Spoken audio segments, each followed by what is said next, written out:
Hello guys, good morning, welcome back to my channel. আজকে অনেক দিন পর আমি ব্লগ নিয়ে এসেছি। রীতিমতো ব্লগ করে হয়ে ওঠে না, আর যেহেতু বেশি করে দেখে না হচ্ছে না, আমার ভালো লাগে না। তো ব্লগ করি তো ঠিকই, অনেকই করা আছে, কিন্তু এডিট করি না। তাই ভালো আজ একটা নতুন করে ব্লগ করি, দিয়ে ওটা পোস্ট করব অনেক দিন পর। কি করছি, কোথায় যাচ্ছি, সেগুলোই ব্লগে থাকবে।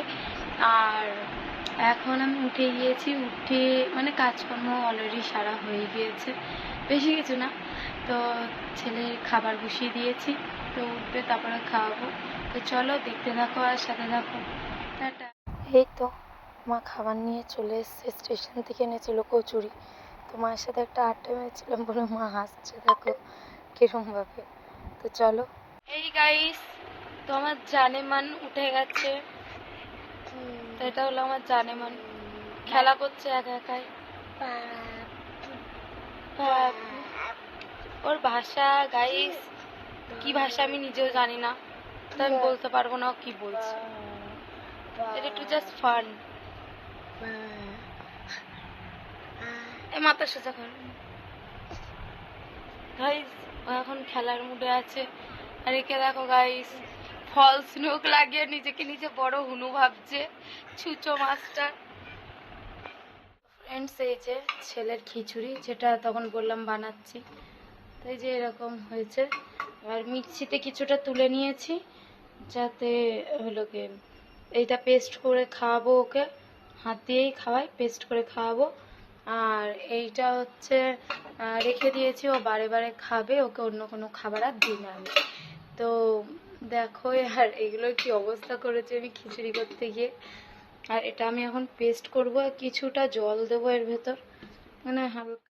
এই যে দোকানে গিয়েছিলাম কিছু আনতে, তো এই বুনোটা দেখো কত কিউট, সবসময় এখানে বসে থাকে আর মায়ের কাছে বকা শুনে। তো চলো দেখতে থাকো। তো ফ্রেন্ডস, দেখলেই দোকানে গিয়েছি, আর ওই বুনুটা যাকে দেখাচ্ছিলাম ও বিরাট বদমাস। যখনই দোকান যায় দিদিয়া দিদিয়া করতে করতে মুখ চুখ ভেঙায়। তো গেছিলাম এই যে সার্ফ আর চিনি আনতে। তো চলো বাড়ি যাই, তারপরে আবার দেখা হচ্ছে। বাড়ি এসে চিনি নিয়ে এসে চা করছিলাম। এই যে এইটা কিনেছিলাম, আমার ছেলে এখন হসপিটালে ভর্তি ছিল কিছুদিন আগে, তো ওখানে দরকার ছিল ওষুধ বাটার জন্য, তো বাড়ি এসে আদা টাদা বাটি। তো চলো মায়ের জন্য চাটা করে নিই, তো তারপর আবার দেখা হচ্ছে। আমার গলাটা বসে গেছে, তো গলাটা স্কিপ করো। আর দেখো এখানে আমার ছেলে গান থেকে দেখে কত সুন্দর নাচছে। আর এদিকে আমি ওকে স্নান টান করে নিলাম, খাইয়ে দাইয়ে। আর আমার বোনও ফোন ঘাটছিল, আড্ডা মারছিলাম। আর এই যে ওখানে বসেছিল। ছোটোর খাওয়া, ছোটোর থালা। গাইস, প্রো মাছে মেল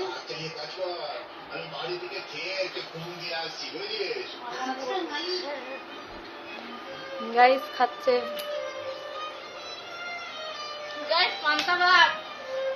ফ্রেন্ডস, তো আমার সকাল থেকে সব কাজকর্ম শেষ, ছেলেকে ঘুম পাড়িয়ে দিয়েছি, স্নান দান করি খাই দিয়ে আমিও খেয়ে নিয়েছি। এখন যাবো স্নান করতে, খুব খিদে লেগেছিলো, ওর জন্য আগেই খেয়ে নিয়েছি। আর যাবো একটু বেরোবো বান্ধবীদের সাথে, চলো দেখতে থাকো সাথে থাকো। তার আগে আমার মা ছোলার গাছ, ছোলা ভিজিয়ে তারপর মাটির মতো পুঁতেছিল, আর ছড়িয়ে দিয়েছিল আর কি। তো ওই গাছ হচ্ছে, চলো তোমাদের দেখাই, দাঁড়া। এই যে এই গাছগুলো, এইটা জানি না কি গাছ, আর এইগুলো হলো ছোলার গাছ। এই যে ছোলা দেখতে পাচ্ছ, ওখান থেকে গাছ বেরিয়েছে।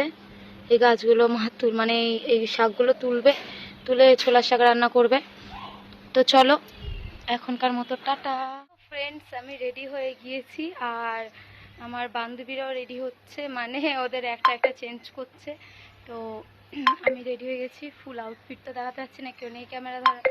তো চলো বেরোই, তারপর আবার দেখা হচ্ছে, টাটা। সাজে ভালো, কিন্তু আজকে আমরা যেই সেজেছি দুজনে নায়িকাদের মতো, তখন বাদর সেজে এসেছি। আর গাইস বিড়ি খাই টোটাল, আর ব্যাক ক্যামেরায় যে আছে সে আস্তে আস্তে শুয়ে পড়েছে মাটির সাথে, লেদরা বেদরা অবস্থা।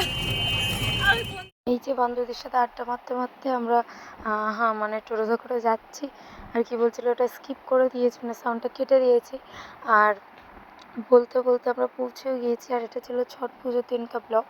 তো এত ভিড়, একটা বিসর্জনের থেকেও বেশি ভিড় ছট পুজোয়। তো খুব মজা আসছিলো আর দেখতেও খুব ভালো লাগছিলো, কারণ ফার্স্ট টাইম আমার দেখা ছিল ছট পুজো। তো এই যে তারপরে চা করে চলে এসেছি, চা খাওয়ার জন্য একটুখানি ওদের সাথে একটু আড্ডা মারছিলাম। বলতে বলতে আমাদের চাও চলে এসছে এই যে। আর ওদের সাথে করছিলাম, এটা আমার কিউটি পান্ডা আর সামনে এটা সুন্দরী। ওই সত্যি দেখতে ভালো, আর পাশেরটা তো আমার গোলুমুলু পান্ডা বসে আছে। দুটোই আমার খুব ভালো বান্ধবী। আর আরও আছে, তাদেরকেও দেখাবো একদিন ব্লগে। তো বলতে বলতে বলতে বলতে আমাদের কৃষ্ণনগরের রাজরানী বুড়িমার এখানে চলে এসেছি, কারণ আজকে চক্ষুদান ছিল। তো দেখো কত সুন্দর লাগছে। তো তারপর এই যে আমার বাবুর জন্য এই খেলনা দুটো এনেছিলাম, একটা তার মধ্যে ভেঙে চুরে একাকার করে দিয়েছে। তো এই যে ও রাগ করে হেঁটে চলে যাচ্ছিল, তো জানি না কোথায় যাচ্ছিল। আমার বোনু গিয়ে পরে জামা ধরে টেনে এনেছে। গাইস আমার দিদি এত কিপটে আমাকে হাফ কলা খাওয়াচ্ছে গাইস। কলাটা খেতে ভালো না? ও খায়নি, খা। ফেলিস তো এখানে। দেখ খোঁচা খোঁচা ফেলছে। গুপিদা তো বলছে কিছু। গুপিদা তো কি বলছো? কি? গুপিদা তো ওকে পরিষ্কার করার কথা বলছে। গুপিদা তো তোমার দোকানে সুইপার তো, বলো বলো হ্যাঁ। এইসব আড্ডা মারতে মারতে আজকের দিনটা শেষ হয়ে গেল। আর দেখো আমার পুচকু এখানে কাঁদছিল আর ক্যামেরা থেকে নাটক শুরু হয়ে গেছে। চলো আজকের ভিডিওটা এইটুকুনি। ভালো লাগলে লাইক কমেন্ট করে দিও। টাটা।